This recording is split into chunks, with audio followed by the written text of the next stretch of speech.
di tengah dunia digital yang sangat berkembang, bahkan penggunaan AI yang sangat cukup banyak ya juga digunakan oleh teman-teman dan saya juga sendiri. Tapi pada dasarnya saya melihat bukan arti katanya bagaimana cara kita memanfaatkan itu, tapi bagaimana hari ini kita secara vokal berani untuk menyampaikan dan mengkritik sesuatu yang memang ada kebenaran di dunia tersebut. Arti katanya, kebenaran itu tidak hanya disampaikan secara dunia digital, tapi bagaimana kita menyampaikan juga apa yang disampaikan secara dunia digital, tapi kita juga sampaikan di kebenaran secara dunia nyata. Di sini nih perannya kita sebagai masyarakat, sebagai anak muda, bahwasannya apa yang salah itu yang memang salah, apa yang benar itu yang harus dibenarkan. Bukan seberapa banyak kita mengkritisi, tapi seberapa berani kita mengkritisi di saat orang lain tidak berani mengkritisi.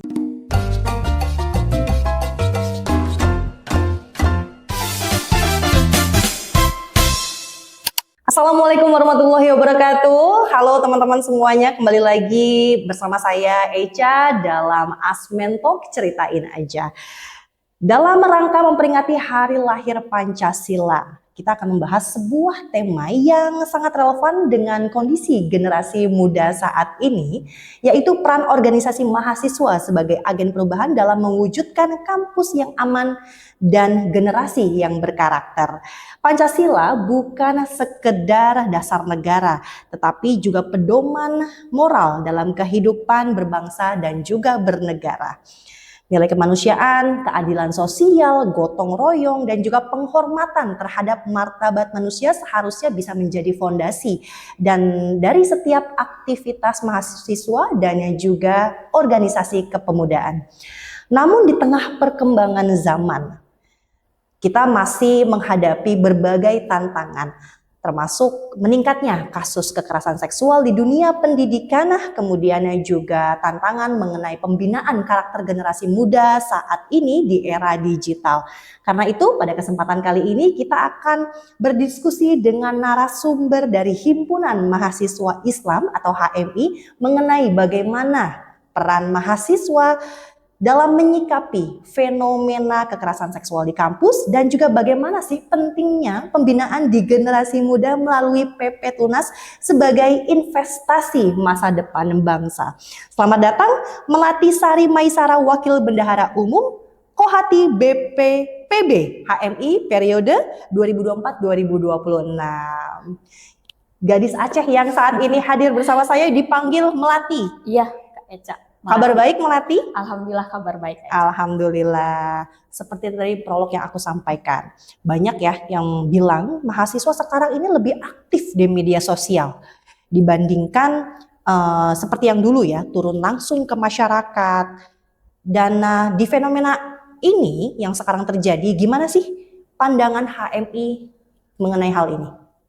Oke, baik, terima kasih Kak Echa terkait tentang pandangan kita di HMI, terutama karena saya fokusnya di Kohati ya. Kohati PB HMI melihat bahwasannya hari ini kita itu sudah ruang bergerak ataupun ruang untuk menyampaikan aspirasi itu sudah bergeser dari dunia lapangan, arti katanya di dunia turun ke jalan ke dunia digital. Namun pada dasarnya ini menjadikan kritik dan otokritik bagi kita yang sehat secara kohatinya, karena apakah hari ini kita melihat bahwasannya dengan ada perkembangan ruang digital kita menyampaikan tuh aspirasi ataupun keresahan kita kepada pemerintah, kepada siapapun itu secara memang substansi yang ingin kita rasakan. Namun tidak terlepas ketika aspirasi ruang digital itu tidak mampu mengakomodir hal demikian, kita ikut juga menyuarakan di lapangan.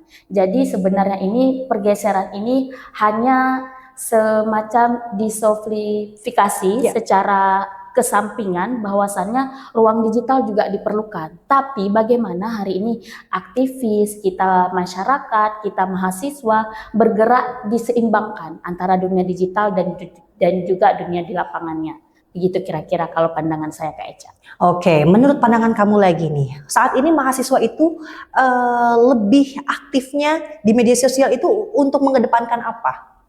Oke, kalau saya melihat juga ada beberapa narasi yang memang beberapa mahasiswa yang memang fokus di bidangnya masing-masing. Mm-mm. Ketika hari ini kita melihat persoalan seperti contohnya di demo 17 plus, itu banyak masyarakat, banyak juga mahasiswa yang memang notabene ketika di hari yang memang substansinya untuk menyuarakan mereka hadir di situ.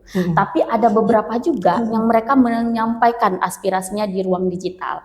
Nah, saya melihat kalaupun hari ini banyak masih mahasiswa yang memang mereka fokus di bidangnya tersendiri terkait tentang apa yang menjadi keresahan mereka. Contoh, kalau saya secara pribadi hari ini melihat dari sisi perempuannya, berarti jika saya menyampaikan terkait tentang di bidang perempuannya, ada yang memang mahasiswa yang fokus di bagian terkait tentang personal branding, bagaimana cara mengatasi keresahan itu untuk kesehatan mentalnya, berarti dia menyampaikan dari sisi tersebut. Jadi tolak ukur itu kita lihat bagaimana hari ini mahasiswa bisa menyampaikan aspirasi tersebut, tapi tidak lupa dari backgroundnya masing-masing, sehingga yang disampaikan itu terstruktur, sistematis, dan juga bisa memberikan bahwasannya inilah peran kita sebagai agent of change. Di ruang digitalnya dapat, di ruang nyatanya juga hadir, begitu Kak Eca.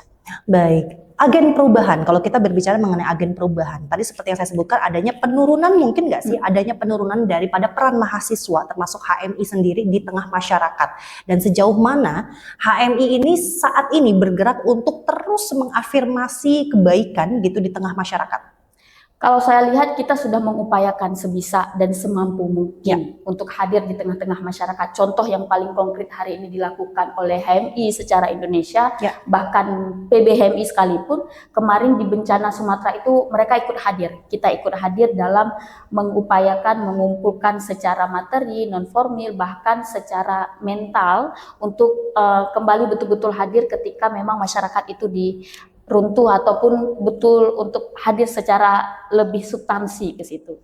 Jadi kalau saya lihat secara ada beberapa memang konteksnya ketika hari ini persoalannya Indonesia mungkin ya Kak, saya lihat enggak semuanya itu hadir. Arti katanya ada beberapa momen yang memang kita seperti sadar dan memang ikut, ini keresahan kita juga. Ini masyarakat membutuhkan HMI. Ini masyarakat membutuhkan yang namanya kader HMI. Di mana kader HMI? Nah, disitulah kehadirannya kita. Dan yang kedua terkait tentang persoalan yang hari ini memang menjadi persoalan kita bersama, itu seperti persoalan kasus kekerasan, di mana kader HMI, di mana kader HMIwati untuk mengadvokasikan terkait tentang bagaimana yang harus dilakukan sebagai kita agen of change tersebut. Nah, saya melihat juga sisi itu untuk hari ini kita mengupayakan hal demikian dengan perannya kita masing-masing. Namun, hal itu tidak bisa dilakukan kalau memang itu hanya dilakukan oleh aktivis sendiri. Arti katanya butuh yang namanya kolaborasi antara titik di atas, titik di tengah, bahkan titik di bawah sekalipun, yaitu adalah di mahasiswa ataupun di kampus-kampus sedekatnya atau tertingkatnya gitu Kak Eca. Oke, baik. Kalau kita berbicara mengenai kolaborasi, kolaborasi HMI dengan pemerintah saat ini seperti apa? Kalau saya lihat ini dari yang kacamata kita melihat dari segi PBHMI, bahkan di pusat sekalipun maupun di daerah-daerah ya, kita mengupayakan kalaupun memang itu adalah halnya memang harus dinyatakan untuk kita kritik, ya kita kritik. Tapi kalau memang hari ini butuhnya memang positif, betul-betul pro kepada masyarakat, maka kita akan mendukung program tersebut. Contoh, ada beberapa program yang memang saya melihat bahwasannya seperti program PP Tunas, ini yaitu dari peraturan pemerintah dari Komdiji sendiri nomor 9 tahun 2026, ini merupakan salah satu bentuk upaya pemerintah mengatasi kecanduan digital bagi anak usia dini ataupun anak remaja. Nah, arti katanya ini tidak bisa dilakukan kalau pemerintah hanya menerbitkan aturan saja. Setuju. Tanpa hari ini tidak ada yang mengawasi, yang tidak ada mengedukasikan, yang tidak memberikan bahwasannya oh ini yang telah berkembang saat ini. Perannya kita seperti ini, masyarakat harus seperti ini, guru harus seperti ini, orang tua juga harus seperti ini. Nah, sebenarnya upaya ini sudah kita lakukan, hanya aturan ini sudah diberikan dan ini dipertegas oleh pemerintah. Arti katanya, sebelumnya itu saya sendiri sudah melakukan terkait tentang persoalan bahwasannya anak untuk tidak menggunakan teknologi ataupun digital dengan misalnya kayak main games, mengikuti ataupun menonton YouTube dan lain sebagainya. Nah, itu tuh sudah saya lakukan dengan mengontrol. Jadi ketika memang ada mereka akses, langsung pemberitahuan ke saya. Nah, itu tuh yang harus sebenarnya kita edukasikan ke depan. Nah, kalau kita lihat hari ini HMI sendiri, kalau memang itu pro terhadap pemerintah ya didukung. Kalau memang tidak pro terhadap pemerintah ya kita tetap menjadi garda terdepan untuk menyampaikan bahwa sebenarnya ada aspirasi masyarakat lain yang sebenarnya lebih butuh untuk kita perjuangkan dibanding persoalan ini gitu. Oke. Jadi HMI ini lebih ke akar rumput Iya, ya, di akar rumput. untuk melihat bagaimana kebijakan dari pemerintah pusat diimplementasikan kepada masyarakat dan bagaimana feedbacknya, dan itu HMI itu yang merangkum itu ya, Iya, memberikan benar, Kak feedback Eca. ke masyarakat maupun mensosialisasikan ke masyarakat seperti Benar, itu. Kak Jadi Eca. semacam jembatan ya Iya, HMI itu semacam ya, jembatan. jembatan aspirasi dari kebijakan yang sifatnya top down kemudian menjadi jembatan dari aspirasi masyarakat yang dari bawah ke atas. Dari seperti bawah ke itu. atas, benar, kita menyampaikan itu. Baik, luar biasa. Kalau kita bergeser lagi nih mengenai fenomena kekerasan seksual. Seperti yang kita tahu, kekerasan seksual ini sekarang sudah merambah ke dunia pendidikan. Dan sekarang malah justru makin miris. Sudah kemarin episode sebelumnya mungkin dari teman-teman juga sudah lihat bahwa kemarin kita membahas mengenai kekerasan seksual tapi dari sudut pandang psikolog. Gitu. Kemarin kita kedatangan psikolog senior dari Kota Bekasi, dan sekarang aku mau tahu nih dari Melati sendiri, fenomena kekerasan seksual yang ada di lingkungan pendidikan yang terjadi di kampus, ya kan, beberapa kampus kemarin juga Sangat viral ya. sangat viral. Yang terakhir lagi kemarin ada yang bercumbu ya di kampus gitu. Terbuka itu Iya, kekerasan seksual dan juga fenomena pornografi. Gimana sih mekanisme dari HMI ini untuk bisa mengedukasi atau memiliki peran khusus di dalam menangani fenomena ini? Oke, baik. Terkait tentang hal itu, sebenarnya saya melihat secara datanya, memang semalam saya mencoba buka di Komnas Perempuan bahwasannya terkait tentang peningkatan kasus KBGO ataupun kasus kekerasan berbasis surat elektronik ini meningkat, apalagi di bagian ataupun di perguruan tinggi ya, miris sebenarnya. Nah, karena kemirisan ini, jadi kita ikut terlibat, arti katanya bukan hanya terlibat hadir sebagai organisasi saja. Namun kita mengupayakan untuk bisa memberikan edukasi dan juga advokasi bahkan penanganan. Ini sekedar info Kak Eca bahwasannya di HMI itu sendiri sebenarnya kita ada lembaga khusus terkait tentang pengaduan ataupun pendampingan hukum. Itu namanya LKB HMI, Lembaga Khusus Bantuan Hukum Mahasiswa Islam. Karena HMI sendiri itu ada beberapa bidang ataupun beberapa lembaga pengembangan profesi. Yang di situ ada LKB HMI, lembaga seni, kesehatan dan lain sebagainya. Jadi hari ini bagaimana sebenarnya kita mengoptimalkan hal itu. Hari ini kehadiran LKB HMI dan kehadiran Kohati yang memang khusus di bidang perempuannya ini merupakan sebagai upaya bahwasannya kita mencoba kolaborasi dalam hal untuk memutus rantaian demikian terjadi di bagian perguruan tinggi, masyarakat, bahkan rumah sekalipun. Nah, bagaimana juga kita mengedukasikan bahwasannya hari ini ruang aman itu harus terbentuk di segi dari organisasinya sendiri yang ada di kampus itu sendiri. Nah, yang kedua, saya juga melihat bahwasannya hari ini terkait tentang kasus kekerasan yang berkembang saat ini, ada pola yang memang kita tidak bisa memisahkan mana sebenarnya menjaga yang namanya institusi pendidikan, mana yang sebenarnya kita menjaga bahwasannya harus memberikan keadilan pada pihak korban terutama. Jadi ini nih yang harus memang kita putus rantaian itu. Kita harus mengedukasi di setiap mahasiswa, kita harus memberikan pemahaman bahwasannya ya korban itu harus dilindungi, korban itu harus dijaga, korban itu harus mereka benar-benar mendapatkan keamanan dan kenyamanan bahwa mereka berani menyampaikan apa yang mereka rasakan sebagai korban.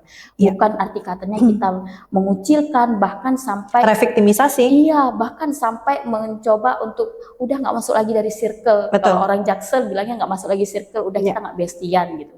Jadi hal-hal demikian yang harus kita jaga. Nah, Kohati sendiri itu ada salah satu bidangnya itu khusus memang, itu bidang kajian advokasi perempuan. Nah, kita juga udah melenggarakan kegiatan itu, yaitu kegiatan Sustainable Advocacy Training kemarin di tahun 2025 itu di Maluku. Itu tuh semacam program pelatihan yang memang untuk mewadahi bahwa perempuan maupun HMI-wan ataupun HMI-wati itu mereka akan menjadi pelopor pertama terkait tentang persoalan kasus, terkait tentang pencegahan, terkait tentang penanganan. Jadi kayak dikasih basis untuk bisa paham bahwa kalau ada kasus yang terjadi kita harus apa.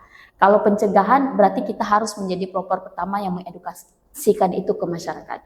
Jadi gitu Kak Eca yang saya lihat dan kita HMI udah lakukan terkait tentang hal demikian. Wow, luar biasa. Jadi memang skupnya HMI luar biasa banyak ya untuk mewadahi bukan hanya sebagai mahasiswa, alumni, namun juga di bawahnya masyarakat dan juga orang-orang yang memiliki profesi ataupun background edukasi yang sama dan memiliki satu visi yang sama dengan teman-teman di HMI ya. Baik, secara pribadi ini, kalau tadi kamu melihatnya itu secara peran dari HMI, tapi secara pribadi kamu bagaimana menanggapi terhadap kekerasan seksual ini? Karena pasti banyak juga nih adik-adik kita di rumah gitu yang mungkin juga menjadi korban, namun juga memiliki ketakutan bagaimana caranya mereka untuk bisa memiliki keberanian untuk mengungkapkan satu kasus. Apa tanggapan kamu secara pribadi? Oke, kalau bicara terkait tentang pribadi, karena memang pengalaman saya dulu pernah ya Kak, itu menjadi satgas ataupun namanya itu staf pengelola kasus anak di perlindungan perempuan dan anak di Kabupaten PD Aceh. Selama 3 tahun itu saya melihat bahwasannya yang dibutuhkan perempuan terkait tentang persoalan ini pertama itu adalah dia melihat siapa yang bisa memberikan kenyamanan atau aman ketika dia mau bercerita. Setidaknya ketika dia cerita, ceritanya itu nggak disampaikan ke orang lain, kan begitu. Betul. Yang kedua, ketika dia cerita, data dirinya dia juga nggak dikasih tahu ke orang lain ataupun disampaikan ke orang lain. Karena ketakutannya itu. Dan yang ketiga, bahwasannya itu masih ada stigma bahwasannya kita itu tidak bisa berdiri sendiri ketika memang hal itu terjadi atau kita sampaikan. Contohnya, saya tuh pernah menangani kasus KDRT juga.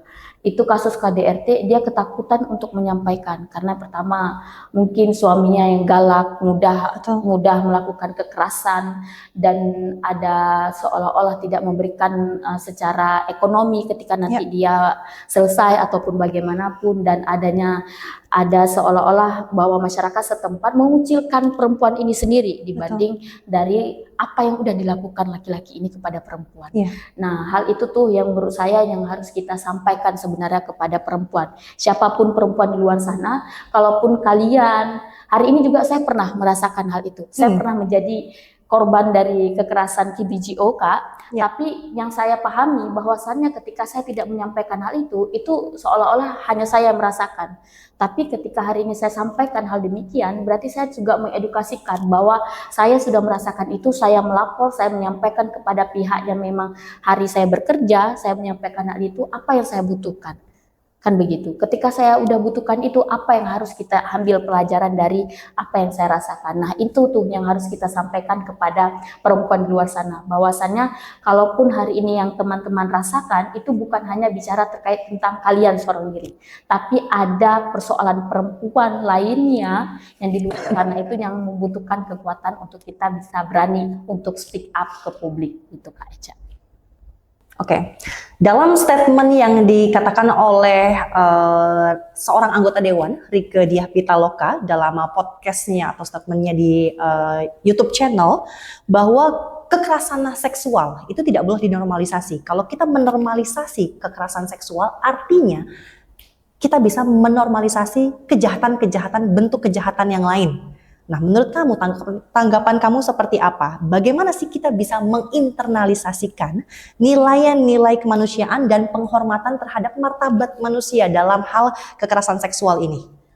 Oke, baik. Kalau saya lihat terkait tentang mencegah kekerasan seksual ini, kita harus mencari benang merahnya. Arti katanya bahwasannya kita harus meruntuhkan sebenarnya kultur yang terjadi antara dominasi dan juga relasi yang ada di perguruan tinggi. Nah, di sila kedua itu kemanusiaan yang adil dan beradab. Sebenarnya itu ada pemahaman yang lebih dan kesadaran yang lebih dalam bahwasannya kita itu semua setara dan semua kita itu adalah suci. Tidak ada yang boleh dilecehkan oleh siapapun, baik itu dia yang punya kuasa maupun dia yang punya jabatan. Nah, internalisasi butir Pancasila tersebut sebenarnya bukan hanya semacam hanya ikut memahami dari poin-poin butiran Pancasila, tapi juga kita tidak hanya mengikuti dari segi seminar terkait tentang memahami Pancasila tersebut, tapi bagaimana hari ini kita ikut menyampaikan kepada masyarakat luas, menyampaikan kepada pihak mahasiswa, menyampaikan kepada pihak kampus terkait bahwasannya kekerasan seksual itu adalah kejahatan, bukan untuk dinormalisasi, untuk menutupi ataupun untuk seolah-olah menjaga nama baik kampus, tapi bagaimana hari ini kampus sendiri memberikan ruang aman terhadap perempuan maupun terhadap laki-laki. Karena sebenarnya ini bisa diatasi apabila sepertinya kalaupun hari ini terjadi, misal saya ini adalah terjadi sebagai korban, hari ini korban kekerasan seksual itu tidak diberikan, tidak semacam adanya pengusiran secara circle dalam kehidupan pertemanan di dunia kampus. Yang kedua, laki-laki sendiri juga harus menjaga yang namanya penghormatan ataupun kehormatan, menghargai dan menghormati orang lain, terutama perempuan. Apabila ada temannya yang melakukan kejahatan ataupun semacam memanggil sayang, piwip, ataupun ada catcalling. Iya, catcalling dengan tujuannya bercanda, padahal itu sudah termasuk dalam bentuk kekerasan ataupun pelecehan. Masuk dalam undang-undang TPKS ya? Benar sekali. Nah, itu tuh laki-laki yang lain ikut menyampaikan, nggak boleh, itu salah satu bentuk pelecehan, nggak boleh, itu salah satu bentuk kekerasan, bukan menjaga nama baik dan bukan menjaga yang namanya seperti itu bestinya kita menjaga semacam teman, udah ini teman saya, normalisasi ya, atau menganggap bahwa itu hanya sebagai candaan. Iya, menganggap sebagai candaan itu karena dia tidak memahami bentuk-bentuk dari pelecehan itu seperti namun pada saat sudah diedukasi kadang-kadang ada tantangannya tersendiri kan. Iya, bahwa benar sekali. Hal-hal tersebut memang pantas dilakukan gitu karena memang bukan sesama jenis gitu ya, atau memang kadang-kadang sesama jenis itu pun kadang-kadang kita merasa itu butuh diedukasi juga mengenai hal-hal dan tidak bisa dinormalisasi ya. Iya, benar sekali. Hal-hal seperti itu sebenarnya kita harus mengedukasikan dengan semua jenis. Arti katanya bukan hanya perempuan ke perempuan, tapi juga perempuan ke laki-laki. Laki-laki juga harus mendengarkan kalau seperti ini, kamu nggak boleh menyampaikan seperti ini. Karena tubuh ini milik siapapun yang memiliki tubuh tersebut. Arti katanya tubuh saya adalah tugasnya saya menjaga, kewajibannya saya menjaga. Jadi siapapun tidak boleh menyentuh tubuh saya kecuali tanpa persetujuan dari saya. Begitu juga di ruang digital saat ini, kita harus menjaga hal itu. Nah, hari ini kehadirannya Undang-Undang TPKS, hari ini juga kehadirannya Satgas harus sampai mencakup ke bawah ruang yang memang tidak sampai kita ukur bahwa itu akan terjadi. Tapi kan kenyataannya itu sudah terjadi. Nah, ini yang harus dievaluasi bersama, ini yang harus dikuatkan bersama, bagaimana ke depannya hal demikian tidak terjadi lagi, dan bagaimana korban terjamin secara mentalnya, secara psikologisnya, secara bagaimana dia bertahan hidup ke depannya, dengan trauma-trauma yang secara nyata itu dirasakan walaupun kejadiannya itu di dunia digital, begitu Kak Eca. Dan tentu saja kekerasan seksual itu bukan hanya terjadi yang menjadi korban bukan hanya perempuan, namun juga sekarang juga laki-laki banyak yang menjadi korban kekerasan seksual seperti itu ya. Dan di Undang-Undang TPKS sendiri hukum tidak bisa berjalan sendiri kalau tidak ada aduan. Benar sekali, kalau tidak ada aduan. Jadi teman-teman yang harus diketahui, Undang-Undang TPKS itu tidak bisa bergerak sendiri kalau tidak ada aduan. Jadi maka dari itu harus ada keberanian, harus ada sistem dan ekosistem yang kuat untuk bisa mendorong agar si korban memiliki keberanian dan memiliki rasa keamanan untuk dia bisa melaporkan. Iya, betul. Gitu ya. Tadi yang disinggung oleh Melati mengenai pelaku kekerasan seksual tadi yang di kampus, seandainya dilakukan oleh seorang dosen, seperti yang kita tahu ada di salah satu kampus universitas, yang terlibat adalah 8 dosen sekaligus. relasi kuasa tentunya. Dan itu merupakan satu ekosistem bukan sih Iya, betul. dalam kejahatan di dunia pendidikan. Gimana menurut kamu? Iya, kalau saya lihat berarti dia tidak, walaupun dia dosen ya sekalipun. Ya. Saya bilang walaupun dia dosen sekalipun, walaupun dia orang tua sekalipun, walaupun dia pejabat publik sekalipun, Ya. kalau bicara terkait tentang kekerasan seksual itu udah kita harus memisahkan yang mana kalau ini adalah kejahatan ya kejahatan, walaupun kamu adalah dosennya saya sekalipun. Arti katanya ekosistemnya saja tidak memberikan ruang aman, ruang nyaman untuk kita mendapatkan ilmu pengetahuan atau intelektual kita diasah begitu. Tapi hal ini terjadi dan itu mencerminkan bahwasannya ada kesalahpahaman dalam memaknai terkait tentang Pancasila itu sendiri. Arti kata seperti saya sampaikan di awal, bahwasannya memahami Pancasila itu tidak hanya sekedar kita mengetahui butiran-butiran Pancasila, tapi kita memahami bahwasannya semua orang itu setara dan semua orang itu suci dan tidak boleh dilecehkan oleh siapapun itu, baik mereka yang punya jabatan maupun mereka yang mempunyai kuasa terkait tentang hal demikian. Nah, kalau terkait tentang hal itu, bagaimana hari ini siapapun yang menjadi korban harus berani speak up, karena kalau satu saja sudah berani speak up, itu akan terbongkar dengan lainnya. Dan kamu harus yakin bahwasannya kamu speak up ini bukan karena kamu menjadi korban hari ini, tapi kita menyuarakan perasaan ataupun siapapun yang pernah merasakan tapi tidak punya keberanian itu sendiri. Dan pastikan dan kamu akan merasa aman ketika kamu menyampaikan hal demikian. Dan memang harus kita memilih orang yang tepat, Kak Eca, kalau saya lihat. Karena kalau kita nggak mendapatkan atau menyampaikan terkait tentang hal ini dengan orang yang tidak tepat, ya itu semacam bom waktu yang kedepannya akan kembali lagi ke kita. Ya seolah-olah ini adalah penyebaran fitnah dan lain sebagainya kalau tidak ada hal-hal ataupun orang-orang yang mendukung terkait tentang persoalan ini. Jadi terkait tentang pelaku kekerasan seksual itu bagi saya siapapun mereka, siapapun dia, tidak ada normalisasi. Tidak ada pengecualian, walaupun dia adalah orang yang mengajarkan kita dulu. Tapi ketika dia melakukan kejahatan, dia tetaplah adalah pelaku tindak pidana. Itu menurut saya kayak gitu. Iya. Dalam episode sebelumnya bersama psikolog, seperti yang saya sampaikan, kita sempat menyinggung bagaimana psikolog dari pelaku kekerasan seksual. Yaitu ada statement dari beliau bahwa sebenarnya pelaku kekerasan seksual itu juga harus di-assessment. Terutama apalagi yang melakukan pelakunya adalah dosen atau tenaga pendidik. Itu harus ada assessment tersendiri. Jadi bukan hanya korban saja yang di-assessment gitu ya mengenai kondisi kejiwaannya setelah dia mengalami trauma kekerasan seksual.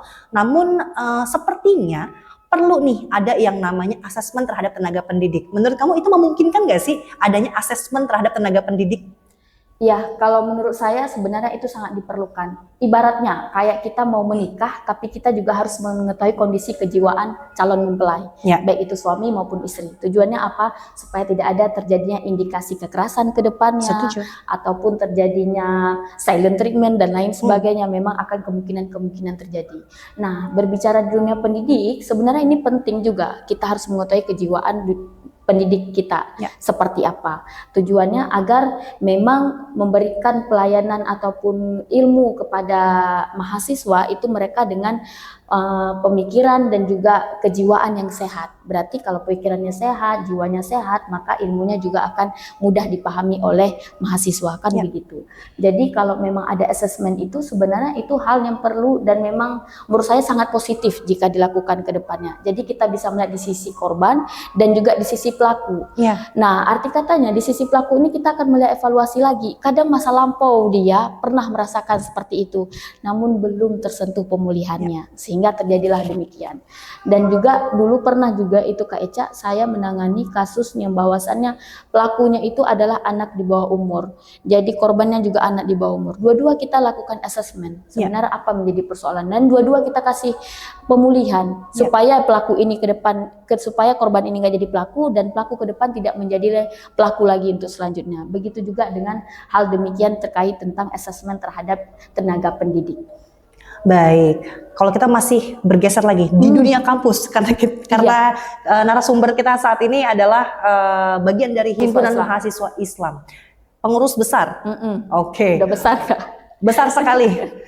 Baik, kalau kita selain kekerasan seksual, yang membuat miris adalah terjadinya kemarin video yang viral, ada terjadi di kampus bahwa LGBT itu sudah nyampe dan secara terang-terangan dilakukan oleh pelakunya.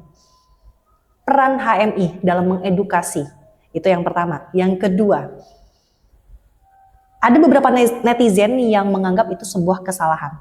Tapi sebagai kita praktisi hukum, pasti kita memiliki perspektif yang beda bagaimana hak asasi manusia. Ada opini tersebut. Iya, betul. Nah, di antara hak asasi manusia dan keadilan yang harus ditegakkan, kenyamanan, substansi hukum, bagaimana kamu menanggapinya itu? Ya baik, Kak Eca, ini pertanyaan yang agak sulit dan berat menurut saya. Iya. Kenapa? Ini kita tidak hanya berbicara terkait tentang arti katanya itu pelaku maupun korban, tapi berbicara terkait tentang kemanusiaan ya, hak kemanusiaan. Betul. Kan begitu. Karena ini pasti akan menimbulkan pro dan kontra lagi nih, gitu kan? Sangat betul sekali. Karena statement saya ini mungkin juga akan menjadi bahan nanti untuk kita diskusikan ke depannya dan diskusikan oleh para netizen begitu. Baik. Terkait demikian, pada dasarnya kalau saya melihat LGBT itu adalah pilihan hidupnya orang lain, tapi dari segi hak asasi manusianya. Tapi di satu sisi, kalau kita di dalam Islam itu sesama jenis itu kan tidak dibolehkan. Ya. Arti katanya kalau hal ini juga dimaknai lagi di dalam kampus, mereka juga tidak mengetahui ataupun tidak sama sekali membiarkan bahwasannya ruang publik itu milik dunianya sendiri. Padahal ruang publik itu adalah milik kita bersama dan disitulah tempat kita mendapatkan ilmu pengetahuan, terutama bicara terkait tentang kampus, Kak Eca. Jadi kalau bicara hari ini secara terbuka, secara langsung dan lain sebagainya mereka bisa melakukan hal demikian, seharusnya ini ada teguran dan aturan jelas juga dari turunan Satgas tersebut kepada pihak Satgas PKS dan juga PPKPT. Terkait tentang persoalan demikian, mana yang boleh dilakukan, mana yang tidak boleh dilakukan. Kalau kita merujuk lagi, sebenarnya ini sudah tidak boleh dilakukan terkait tentang peraturan tersebut. Karena pada dasarnya persoalan mungkin itu melakukan kekerasan ataupun bagi mereka bukan kekerasan, melakukan pelecehan bagi mereka juga bukan pelecehan, tapi mereka tidak memaknai bahwa ruang publik ini tidak bisa dilakukan dengan hal tidak senonoh seperti itu. Nah, itu tuh yang harus diperjelas lebih dalam lagi. Yang kita juga seorang mahasiswa sebenarnya harus berani beri teguran. Seperti saya sampaikan tadi, persoalan ini tidak bisa dilepaskan atau tidak bisa diselesaikan oleh satu orang. Ataupun hanya saya yang menyampaikan, tidak boleh. Tapi bagaimana hari ini kita bisa menyampaikan itu secara bersama, kolektif dan kolegial kepada pihak kampus dan pihak pemberi kebijakan bahwasannya hal ini tidak boleh dilakukan walaupun mereka itu adalah seperti ini. Hal ini tidak boleh dilakukan di ruang publik karena ini adalah ruang publik untuk kita mendapatkan ilmu pengetahuan. Ini nih yang harus diperjelas. Makanya kenapa hari ini bicara terkait tentang kita sebagai mahasiswa bukan hanya bicara terkait tentang mereka yang punya pendidikan atau ilmu yang tinggi, tapi bagaimana hari ini mengaktualisasikan dalam dunia kampus, dunia masyarakat untuk bisa speak up dan vokal ketika tidak terjadinya atau adanya ketidakadilan ataupun ke hal-hal yang memang sebenarnya tidak boleh dilakukan. Berani untuk mengungkapkan itu, walaupun kita seorang diri. Nah, ketika udah seorang diri nih, datangnya lain, oh iya benar ya dilakukannya, itu ngikut dengan sendirinya. Seperti efek domino ya? Iya, efek domino. Jadi kalau satu orang yang datang ataupun satu orang yang dilemparkan, maka yang lain ikut melemparkan. Mereka juga akan berpikir. Ini nih yang kemarin saya pernah terapkan di Universitas Mercu Buana. Ketika mereka ngundang saya sebagai narasumber, saya bilang, saya nggak butuh banyak audiens untuk datang ke situ atau kasih materi. 10 atau 20 orang is okay, karena mereka akan sadar dengan sendirinya ketika kita sampaikan, butuh nggak ini ilmu. Kalau butuh, mereka akan penuhi itu ruangan. Dan memang Kak Eca, di akhirnya ternyata itu ada sekitar 50-60 orang mendengarkan diskusi kita sampai menuju mau maghrib. Itu tuh yang bentuknya memang hari ini kita harus memberikan kesadaran itu dari diri kita sendiri. Kita yang mengajak orang, bukan kita bilang, yuk kamu duluan, enggak. Tapi kita yang melakukan garda terdepan dan menjadi pelopor terdepan terkait tentang hal demikian. Iya, kembali lagi itu seperti refleksi daripada nilai-nilai Pancasila yang tadi kita kedepankan ya, bahwa ada yang namanya bukan hanya sebagai dasar negara, tapi juga kita mengedepankan nilai-nilai itu pelajaran waktu SD ya. SD Kak Eca, SD kelas 1 kita itu diajarin mengenai Pancasila 1 sampai dengan kelima, tapi nilai-nilainya apa? Esensinya apa? Bentuk-bentuknya seperti apa? Dan seiring berjalannya waktu, kita mulai melupakan hal itu. Karena mungkin apa? Kita terlalu sibuk kah dengan kehidupan yang melelahkan ini? Iya, iya. Bisa jadi ya? Bisa jadi seperti itu. Oke, baik.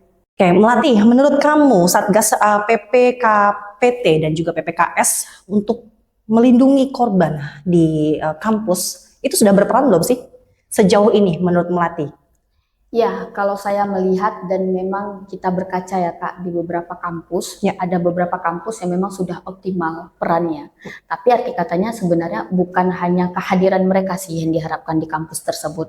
Tapi ada tantangan besar yang bahwasannya apakah yang sudah dilakukan itu sudah transparansi, sudah integritas, bahkan sudah termasuk dari akuntabilitas sehingga dan ada jaminan dari pihak korban ketika melakukan atau menyampaikan pengaduan tersebut kepada Satgas PPKS maupun Satgas PPTKP. Ya, katanya sekarang kan pemerintah tidak hanya mengeluarkan satuan gugus untuk penanganan kasus kekerasan seksual, tetapi juga ada satuan gugus untuk penanganan kasus kekerasan seksual di perguruan tinggi yang tidak hanya menyisir di bagian kekerasan seksual, namun juga menyisir di bagian terkait tentang perundungan yang terjadi di perguruan tinggi itu tersebut.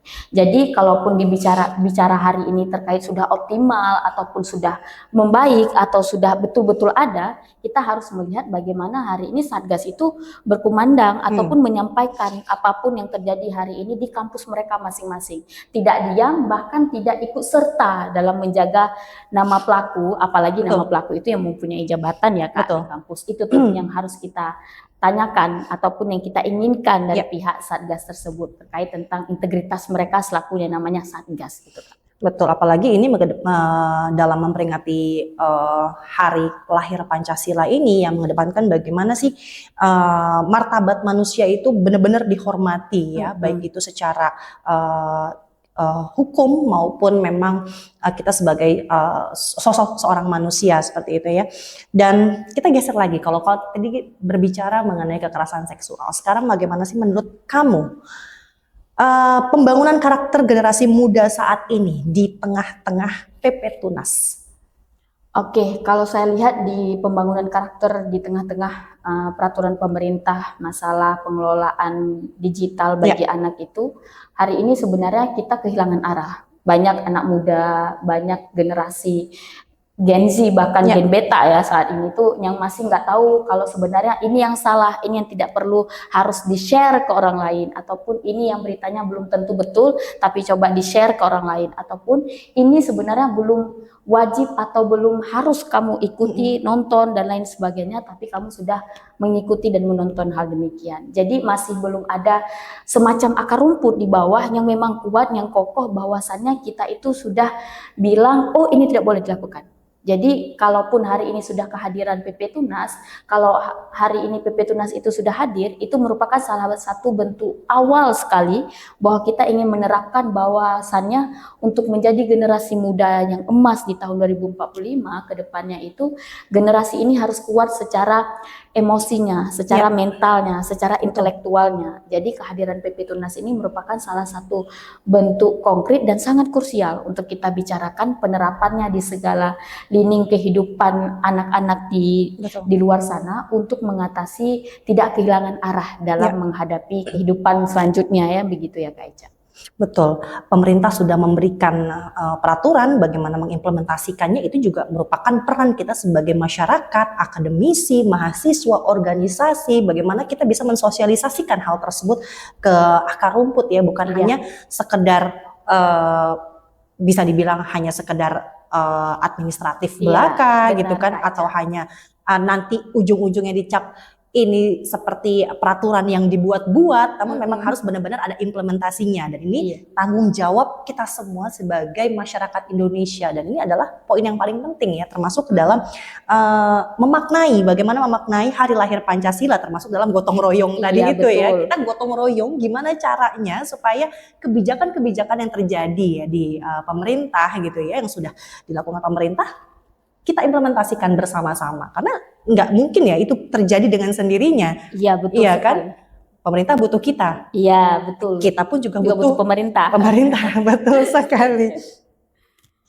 Baik, sebagai penutup, Melati, Apa yang ingin kamu sampaikan kepada teman-teman mahasiswa yang mungkin saja masih bingung bagaimana menempatkan kita sebagai generasi muda di era pemerintahan yang saat ini?